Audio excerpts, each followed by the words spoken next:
প্রিয় দর্শক, দেখছেন গোল্ডেন এজ নার্সারি, যেখানে আপনাদের দেখাচ্ছি মতো অবস্থা দেখছেন। আমরা ভিতরে যাওয়ার চেষ্টা করব এবং সম্পূর্ণ তুলে ধরার চেষ্টা করব। গোল্ডেন এজ নার্সারির পাশেই, এখানে রোডের পশ্চিম পাশে দেখছেন অনেক সুন্দর ফুলের গাছ। প্রচুর গাড়ি আসছে, যার কারণে এখানে ভিডিও করছি না, নয়েজ আসবে। ভয়েস ওভার দিয়ে হয়তো পরবর্তী সময় যদি অতিরিক্ত ভিডিও করি তাহলে দেখতে পারবেন। সে পর্যন্ত আমাদের সাথে থাকবেন। এই গাছটির পাশাপাশি ওই দেখেন আরেকটি গাছ এখানে দূরে রয়েছে, একই রকম অসাধারণ। আমার কাছে বেশ ভালো লেগেছে। তাছাড়া নার্সারি থেকে ছাড়া সংগ্রহ করা আর রোপণ কোন মাসে করবেন সেই সম্পর্কে জানতে পারবেন।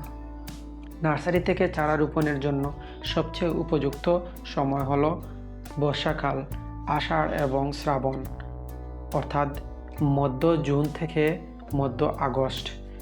তবে সেপ্টেম্বর অক্টোবর, যা ভাদ্র আশ্বিন এবং বসন্তকালে ফাল্গুন চৈত্র আবহাওয়ায় চারা লাগানোর জন্য দারুণ উপযোগী।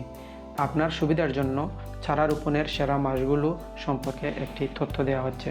বর্ষাকাল জুন থেকে মধ্য আগস্ট পর্যন্ত, অর্থাৎ মধ্য জুন থেকে মধ্য আগস্ট পর্যন্ত। এ সময় মাটিতে পর্যাপ্ত আর্দ্রতা থাকে, যা চারার শিকড় গজাতে এবং দ্রুত বেড়ে উঠতে সাহায্য করে। তাছাড়া শরৎকাল, যেমন সেপ্টেম্বর থেকে অক্টোবর মাস পর্যন্ত, হালকা রোদ এবং বৃষ্টির মিশ্রণে যে কোনো ফলের এবং ফুলের চারা খুব ভালো মাটিতে সেট হতে পারে। বসন্তকাল, যেমন ফেব্রুয়ারি থেকে মার্চ পর্যন্ত, নতুন পাতা গজানোর সময় অতিরিক্ত ঠান্ডা বা গরম না থাকায় এটি চারা রোপণের জন্য অত্যন্ত ভালো সময়। চারা রোপণের কিছু গুরুত্বপূর্ণ টিপস। মাটি প্রস্তুত। চারা লাগানোর আগে গর্তে জৈব সার যেমন গোবর বা কম্পোস্ট মিশিয়ে প্রস্তুত করে নিতে পারেন। মাটির প্রস্তুতি নিতে পারেন। তাছাড়া পলিব্যাগ অপসারণ। নার্সারির চারা লাগানোর সময় পলিব্যাগের পলিথিন সাবধানে কেটে সরাতে হবে, যাতে মাটির বল বা শিকড় নষ্ট না হয়।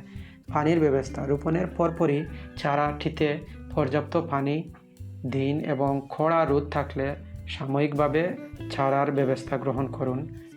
তাছাড়া আপনি ফলজ, বনজ নাকি ফুলের চারা লাগাচ্ছেন, গাছের ধরন জানা থাকলে চারা রোপণ এবং পরিচর্যা সম্পর্কে আরও সুনির্দিষ্ট তথ্য সাহায্য পেতে আমাদের বিভিন্ন ভিডিও দেখে নিতে পারেন। তাছাড়া গুগল করে নিতে পারেন, ইউটিউবের ভিডিওগুলো দেখে নিতে পারবেন, নিশ্চয়ই কাজে আসবে।